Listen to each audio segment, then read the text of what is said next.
Capital Budgeting, Formulating a Proposal, Learning Module 7, Lecture LM7b. Capital budgeting is the decision-making process used in the acquisition of long-term physical assets. Remember, these are assets with useful lives of more than 1 year. Capital budgeting decisions result in the making of capital investments. A capital investment is a cash expenditure for the purpose of either acquiring a long-term asset, generating a long-term positive cash flow, or both. Examples of capital investments include a restaurant's investment in new equipment to replace worn-out equipment in order to continue operating.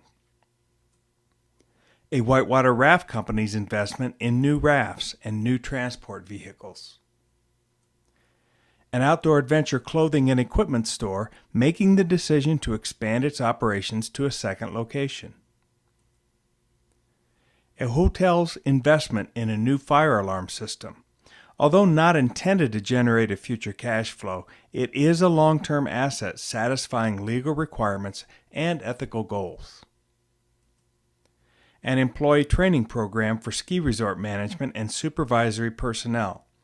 Although it does not entail the acquisition of a physical long-term asset, it is designed to generate a positive cash flow through more productive employees. Effective capital budgeting requires that a tourism business follow specific steps, each of which is necessary if the business is to make correct decisions about the purchasing of long-term assets that will add to the profitability and cash flow of the business. Step 1 is to formulate a proposal. This requires that the business begin by identifying the costs that are to be incurred by the business as well as the benefits to be received in the form of after-tax cash flows. Step 2 is to evaluate the data. This involves using capital budgeting techniques to calculate the costs and benefits of a capital budgeting project. Step 3 is to make a capital budgeting decision based on the data evaluated. The idea is to make the decision that results in a minimization of costs and maximization of future benefits to the tourism business. Step 4 is to follow up on the capital budgeting decision by monitoring and controlling the process and conducting a post-audit to see if the benefits realized from the decision in fact did exceed the costs incurred and by the amount estimated. Step 5 is to take corrective action if the post-audit reveals that the net benefits received were less than calculated. Now let's talk more specifically about each of these steps. There are various costs that must be evaluated when making a capital budgeting decision. For someone starting and managing a tourism business, the most common costs to be considered are startup costs, working capital commitment costs, and tax factor costs. Startup costs are those that are necessary to begin a project. This may include starting a new tourism business, developing new products and services for existing customers, developing products and services for new target markets, expanding your business operations to other geographic regions, and many others. Startup costs are all monies to be committed to the project, and we must have adequate funding to pay these costs. Examples of these startup costs include the costs of acquiring and maintaining new and existing equipment necessary for the project, training costs for employees who will be working on the project, costs incurred in hiring new employees for the project, including recruitment, selection, and compensation. Changes in type or amount of inventory, which may include expansion of facilities for storage. Costs necessary to finance operations until a positive cash flow is experienced for the business. Working capital commitment costs are required to maintain a certain level of working capital, often required by banks and other financial institutions that are lending us money for the project.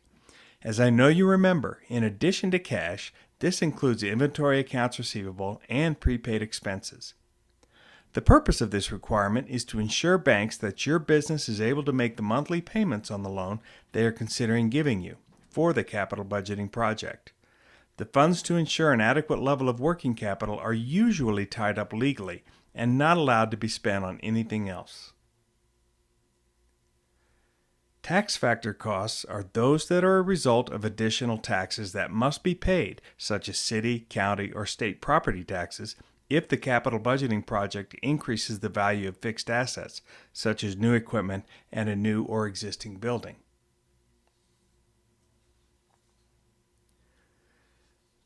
Most of the benefits achieved through a capital budgeting process relate to an increase in monthly cash flow that the capital budgeting investment generates, as well as increased efficiency of operations that the investment leads to. An important consideration in determining benefits is the taxes that the business will pay as a result of the capital budgeting investment. Basically, the benefit must have taxes applied to it to ensure an accurate assessment of what the benefit actually will be.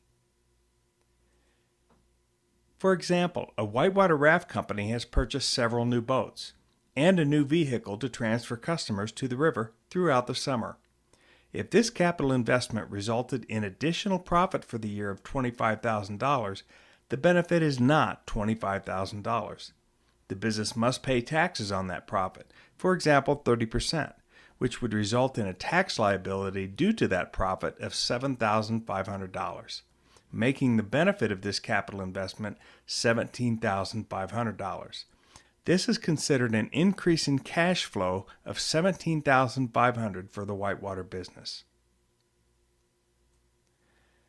Tax factor benefits occur when the current tax laws allow you to write off items against your income as a result of your capital budgeting investment. This includes items such as depreciation on new equipment or a new building. New equipment or a new building is subject to depreciation, which decreases the annual taxable income of the business.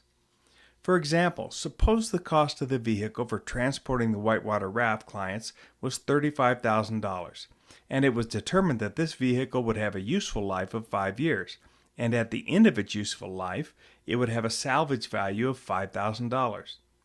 The annual depreciation written off against income as a result of this capital investment would be $35,000 minus the $5,000 salvage value, which equals $30,000 depreciable cost. $30,000 divided by 5 years equals an annual depreciation write-off against income of $6,000. The tax benefit of this would be computed as $6,000 times the 30% tax rate, or $1,800. Other costs written against income might include additional insurance purchased on the new equipment and building, and interest expense on the loan obtained for the capital investment, and other operating costs incurred as a result of the investment. This ends Lecture LM7b on formulating a capital budgeting proposal. Please continue to Lecture LM7c on evaluating capital budgeting data.